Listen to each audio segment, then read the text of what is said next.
Land acknowledgments are statements read at the beginning of some meetings to say out loud that the land that most of us now occupy was stolen from Native Americans a long time ago. But what does that mean? I'm not referring to the historical question. I think it's pretty clear the federal government in the 1800s began an ugly history of taking land from Native Americans by coercion or force. When I say what's that mean, I'm asking what's it mean to the group making the statement? Is it just an empty feel-good moment for progressives who acknowledge past injustice? Or is it a commitment to do what they can now to make things right? Turns out Native American leaders in our area are wondering that very same thing. The City Club of Portland is a civic group founded 102 years ago. Membership is open to anyone. They are one of many groups with land acknowledgments. This year, the group hosted the debates between the leading Democrats and Republicans running for Oregon governor. They also hosted and broadcast Mayor Ted Wheeler's State of the City speech. And before each event, they read a statement like this.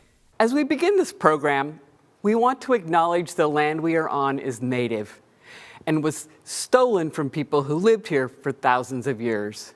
Together, we recognize their unbreakable connection to this land, and we honor their resilience and the hope of their ancestors and the hope of future generations. Land acknowledgments like that started roughly 3 years ago in Oregon. Native American leaders have mixed feelings. We don't want anybody to do a feel-good empty gesture. We don't want people just to signal ethical conformity. We want people to actually say something that means something to them. Bobby Connor is a member of the Confederated Tribes of Umatilla. She's also the director of the Tomaslik Cultural Institute. She explained that tribes have used acknowledgments forever, but as a message of thanks. Whenever we're in the Longhouse or when we're in a public gathering where our people are speaking or leading, we acknowledge that this is the homeland that the Creator gave us.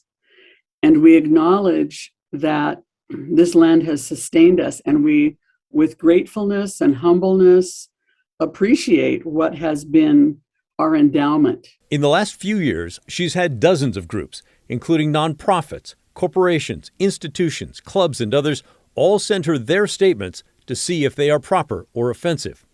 The history of land acknowledgments for non-Native Americans seems to date back to 2015 in Canada, after the Truth and Reconciliation Commission there issued a scathing report on the Indian residential school system. At the same time, Justin Trudeau was elected Prime Minister with promises to reconcile Canada with the Indigenous people. Now, many groups in Canada and America use acknowledgments, including several in Oregon. Here's the statement from Portland Parks and Multnomah County and the Port of Portland. In Newport, the Oregon Coast Community College uses this one. Oregon Coast Community College acknowledges that we reside within the ancestral homelands of the Yaquina and Alsea tribes. Portland State University uses this statement, and the City of Vancouver uses this one. And I could go on, actually, for some time. Here's the Portland Art Museum statement. You get the idea. All those statements have gotten the attention of many tribal leaders. It's very pleasing, and because Native Americans have been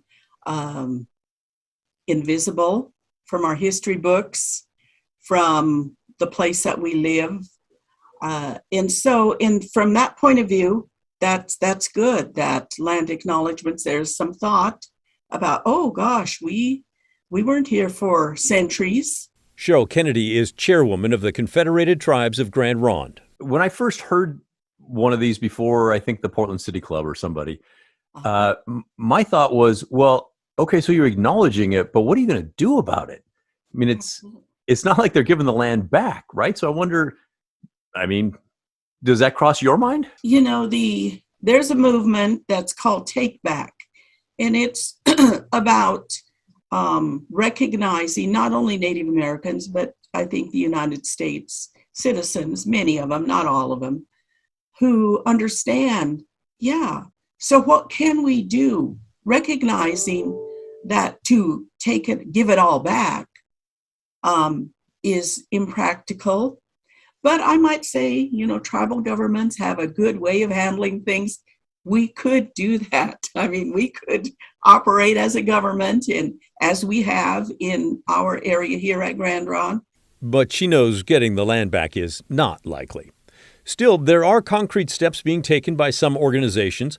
Metro, the regional government, which sometimes does land acknowledgments, points out that tribes are being consulted over the cleanup of the Portland Harbor Superfund site called Willamette Cove. And the Grand Ronde were consulted during the creation of the new Chehalem Ridge Nature Park south of Hillsboro. Metro is now moving away from routinely saying land acknowledgments and instead will focus on doing the work to connect with tribes and local Native Americans. Maybe a few years ago, it was something that I think probably started with staff members, beginning meetings with them, and the purpose was to take some time to recognize the people from what we now call Portland. The Portland Art Museum is a prominent organization that has embraced land acknowledgments. Museum director Brian Friso said the commitment runs deeper than mere words. We have one of the great collections of Northwest Native American art in the country. At the same time, we feel that part of our responsibility is to have a program, staff, and board that reflects the living nature of Native American art and culture. It's a vibrant culture. It's an exciting culture. The artistic creativity coming out of the Native community now is just as exciting as it was 100 years ago. He also points out Kathleen Ash Milbury was appointed curator of Native American art in 2019, coming from the Smithsonian in New York. So she thinks about our historic collections that date back 100 years ago, but places them in context with the contemporary and vice versa. Some groups are putting action behind their statements. Others, it's hard to tell. I emailed the Portland City Club multiple times to ask what actions they're taking in addition to their words and did not hear back from them. For anyone doing a land acknowledgement, Bobby Connor has a challenge. If you are compelled to say these good words, my question is, what are you willing to do about it? What will you do to live up to the words that you're going to say on behalf of your organization? Are you going to vote for people who uphold treaty rights? Are you going to vote for people who understand the federal trust relationship? Are you going to vote for officials who have good working relationships with tribal and other peoples? Are you going to vote for things that help us all take better care of the planet? By the way, the Portland Art Museum earlier this month sent 9 Native American items they had in their collection back to tribes in Juneau, Alaska. The museum had bought the items from an art dealer in 1948. They included a killer whale hat and robes. Federal law requires the return of important cultural and historical items like those. So what's your take? What do you think about all that? Have you seen other examples of land acknowledgments? Let me know. Do you think they're a good idea or a bad idea and a waste of time? Let me know about those too. I'd love to hear your thoughts. Email me at thestory@kgw.com or call and leave a voicemail, 503-226-5090.